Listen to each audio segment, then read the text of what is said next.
El 30 de octubre de 1873, en Parras de la Fuente, Coahuila, nace Francisco Ignacio Madero, hijo de Francisco Madero Hernández y Mercedes González Treviño.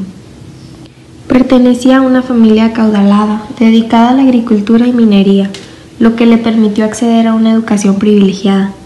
Estudió en prestigiosas instituciones como en la Escuela de Comercio en París y la Universidad de California, donde adquirió ideas progresistas y se interesó por la política y los problemas sociales.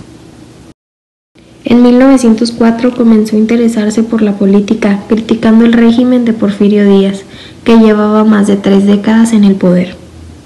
A favor del régimen de Porfirio Díaz. En 1908 escribió el libro La sucesión presidencial.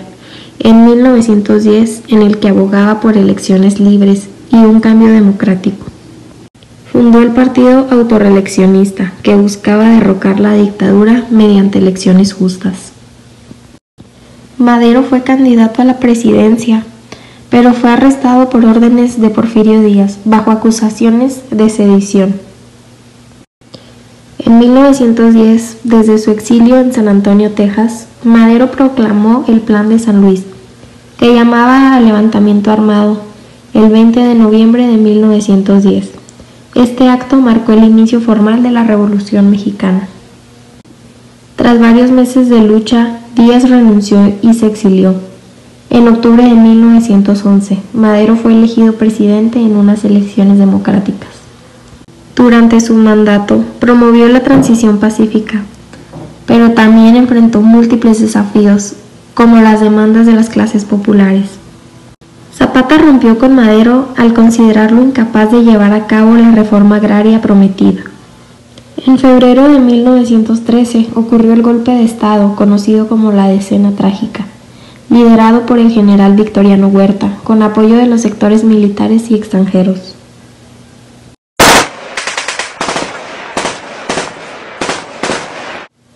Tras ser obligado a renunciar, Madero fue encarcelado y el 22 de febrero de 1913 fue asesinado, junto con su vicepresidente José María Pino Suárez. ¿Cómo fueron sus inicios en la política? Inicié mi vida política en 1904 en las elecciones municipales de San Pedro, Coahuila. En 1908 publiqué el libro La sucesión presidencial de 1910, en el que aceptaba una nueva reelección de Porfirio Díaz, pero pedía libertad para elegir al vicepresidente. En 1910 fui candidato a la presidencia de México por el partido antirreeleccionista, pero fui hecho prisionero y Díaz fue declarado presidente. Escapé de la cárcel y convoqué un movimiento revolucionario por medio del Plan San Luis Potosí. En 1911 gané las elecciones presidenciales y asumí el cargo el 6 de noviembre. Mi gobierno se caracterizó por la firma de los tratados de Ciudad Juárez, que pusieron fin al gobierno de Porfirio Díaz, la mejora de la atención sanitaria, laboral y educativa, el respeto de la libertad de prensa, la aprobación del derecho a la huelga y la legalización de la libertad sindical. Háblenos sobre su infancia y sus estudios. Pasé mi infancia en la Hacienda del Rosario, donde me dieron clases particulares. Posteriormente, a la edad de 12 años, entré al Colegio Jesuita de San Juan Nepomuceno en Saltillo, para después iniciar mis estudios en los Estados Unidos y luego en el Liceo Versalles y en la Escuela de Altos Estudios Comerciales en París. ¿Nombre de sus padres? El nombre de mis padres fue Francisco Madero Hernández y Mercedes González Treviño. Cuéntenos si tuvo esposa o hijos. No tuve hijos, gracias a Dios, y mi primera y única esposa fue Sara Pérez Romero, una revolucionaria que participó en mitines, protestas y otras actividades para apoyar mi lucha contra la dictadura de Porfirio Díaz.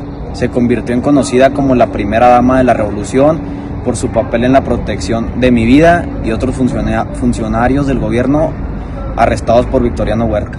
¿Qué cree que hizo mal en su gobierno? Mi situación política y social, mi débil carácter ante los militares y mis intereses personales. No controlé a la prensa que escribía en mi contra y conservé el gabinete del expresidente Porfirio Díaz. ¿Cómo fue su relación con Emiliano Zapata? La relación que tuve con Emiliano Zapata fueron desencuentros y diferencias ideológicas que marcaron el rumbo de la Revolución Mexicana. Zapata se rebeló contra mí y sus seguidores proclamaron el Plan de Ayala. Zapata se escondió del gobierno y emboscó a pequeños contingentes federales. El Plan de Ayala fue un levantamiento de armas en contra de mi gobierno, aunque yo haya sido su padrino de bodas. Lastimosamente, el lazo familiar no nos duró. ¿Cómo terminó su gobierno? En 1913 fui derrocado y asesinado junto con mi vicepresidente José María Pino Suárez.